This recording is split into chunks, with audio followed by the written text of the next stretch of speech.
ខ្ញុំចូលពេទ្យហើយ I'm in the hospital or I'm at the hospital what's the difference តើប្រយោគទាំងពីរហ្នឹងវាមានភាពខុសប្លែកដូចម្ដេចបើយើងនិយាយថា I'm in the hospital មានន័យថាយើងឈឺ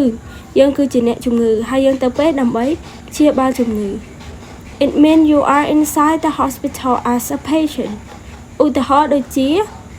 He is in the hospital because he broke his leg កន្លែងនេះបានន័យថាគាត់ចូលពេទ្យបាត់ហើយដោយសារតែគាត់បានធ្វើឲ្យជើងរបស់គាត់បាក់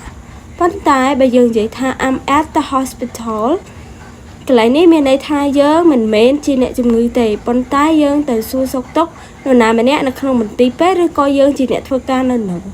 You might be visiting working waiting or just outside ឧទាហរណ៍ដូចជា